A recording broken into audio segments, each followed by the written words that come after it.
Tom, and I am here with my friend, fellow artist, and my fellow spiritual companion in this journey in life, Laura Meddens. Laura lives in Amsterdam, and she's here in Kentucky visiting with me, and we're taking this opportunity to hopefully introduce you to Laura, who is an outstanding artist and a wonderful person. Hello, Laura. Hello. I would like to give you a little introduction to Laura in her own words, and begin this introduction by asking Laura, of course her spiritual journey began with her spirit coming into this world, but when she really started to see the other side of this world was when in your life? The other side of the world, I realized there was more when my father died. And the reason was because I saw him standing in front of his coffin when he was when he passed away. And I couldn't believe that because I couldn't see.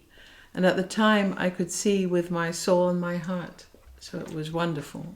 Well, when you say you couldn't see, explain to them what you mean. That's not a metaphor. You mean it literally. I mean it literally. I'm blind. And I could finally see something, because I always thought there must be something more in this world than just what we, believe in. And then all of a sudden I saw that, and that was my father. Well, how real was that? Very real, very real. As real as you and I sitting here doing this? Yes. More real than this? Very real. Yeah. Yeah. Well, jumping ahead, or jumping backward actually, how did you lose your sight? You weren't born blind. I wasn't born blind. I went diving in the Caribbean, and I shouldn't have done that because I'm a diabetic type 1. And then when the doctor looked at my eyes and asked if I had a disease, I said, yes, I'm a diabetic type 1. And he started to laser. He wanted to make an appointment to laser. And I could see 100% at the time, but I had little veins because of the diving.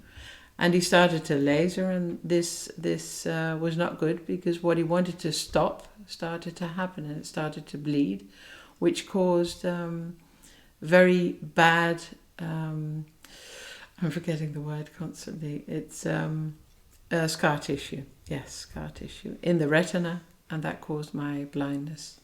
Not immediately, because I could see badly for 14 and a half years, was visually impaired. And then in 2007, I became blind. Yeah. And you had a lot of surgeries in the Netherlands trying to correct this situation, yes. Things like that. Yes. So in 2007, you're completely blind. Your hopes and dreams of having a normal life have been eliminated, and now you have to make adjustments. How did your spiritual journey continue and bring you to the point of doing something that most people would think is impossible? And by that I mean painting paintings. My journey began in 2010 when my father died. I wasn't immediately aware of this yet, but in 2016, I had a nearly death experience, and that made it all a little clearer. I've had quite a few experiences, and this led me, the Holy Spirit and Jesus and God, to guide me with painting. And I paint, I listen to music, and I paint. And it's like I'm in a kind of situation that I'm really guided. And some people call it a non-local consciousness, but I believe in God and Jesus and the Holy Spirit. Right. I would personally describe that as you going into your Christ consciousness or God consciousness. Yes. Okay. Could you tell us a little bit about your near-death experience? You told me earlier that it would take hours to describe it, but could you give us a little brief description of your NDE? Yes, I could see Jesus at the time, and I could see God. And I wasn't aware of the Holy Spirit at that time, but I had conversation with Jesus and could see God in the background. Yes. Mm-hmm. Yeah. And they talked to you? Yes. And you both of talked to them? I talked to them. And yes. you had questions and they had answers? They had answers. Yes. Okay. Yeah. When did you start painting? I started painting in 2015, and I painted when I could see as well, when I was younger. But this is very different, very special, because I am aware that I'm guided by God. Right. Yes. So, what was the first painting that you did? The first painting that I did and finished in one go was Tango, and that's a candle that I saw. And people see... When you say you saw, it's a blind person telling me you saw a candle. To explain that, because... Okay. It's really a beautiful image of a candle burning and with beautiful circular circles coming towards me. They look like diamonds. So you have a little flame, the candle underneath, and then the round figures coming towards me like circles of diamonds, and they all come up towards me. Are they angels? I don't know. Okay. I really don't know. I see the circles, they're like rings but with little diamonds in them, and it's beautiful. It's very glittery, so I would call it a Christmas image. That's what I thought. Now it's all clear to me. Okay. Because later on, I had that experience and had a conversation, and it was very nice and good conversation. And it's something that made me aware of what it is and what it is. And it's a soul. It's a what? The candle is a soul. A soul? Yes. Okay. When you say you had more conversations, who were these conversations with? With God. With God. And yeah. Jesus. Yes. And Jesus. Any difference between God and Jesus? It's one. They're one. Yeah. They are. Yeah. That's how I believe too, and how I experienced. So, in the paintings that you've done since, is there a message? What are you trying to express or get across? I have no idea.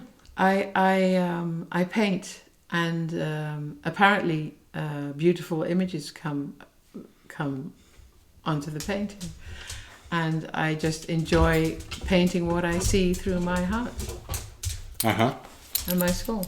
Yeah. My dog wants to get in on this. That's good. That's good. Yeah, we're both dog people, and we love our little doggies. Yes. So, when a person looks at your work, are they going to get into your soul? Are they going to get into the guidance that the Holy Spirit has given you? Are they going to find that there if they look for it or feel for it? I think they will get their message of their own. Well, I think you've been underexposed as an artist. Well, you're a pretty new artist. It's only been a few years. So you've had a few exhibits. I have, yes. And I'm hoping that you will have more exhibits and more people will become aware of your work and have an opportunity, if they so desire, to acquire your work, because I think your work is spirit-filled. My experience of looking at work, which unfortunately has only been through reproductions and on the computer, etc., because I've never seen it, is it's really beautiful, deeply spiritually guided work. The thing that I would love to experience in your work that I haven't is that I know that your method of painting is you paint with your hands. I could always paint everywhere because I've got my hands and my arms as well. Yeah. I use everything. So your paintings are very tactile. They are. Yeah. And it would be wonderful to be able to experience the three-dimensional quality of your painting, because you put the paint on richly. I do. Thickly. And your paintings are big, they're abstract, they're full of life, full of energy, and I think very, very uplifting. Thank you. Yeah. And so they're quite beautiful and they're extraordinary, because I want people to understand, I think one of the things that fascinated me about Laura before I ever met her, and still does, is how does a person who has no eyesight capable of making visually rich, beautiful objects? Laura told me that one of the things that she's heard way too often from people is the last thing in life they would ever want would be to lose their sight. They would think it would be the most horrible thing would be to go blind, and it's kind of a hurtful thing to say to a blind person. But well, actually, I thought the same when I could see. I Yeah. had exactly the same idea, and I always saw when I was 8 years old. I always saw, or 9. I saw this man who was blind walking down our street yeah, in Henley on Thames, where I grew up. And he was blind, he had a cane, but he did it very well. But I thought, that's the worst thing that can ever happen. But now that I'm guided and I see these beautiful visions, the spiritual visions that I see, it makes it so much more interesting, because I sometimes have visions that I've never seen before. And really, I want to put that on canvas. right. Yeah. Well, I believe that these are from God.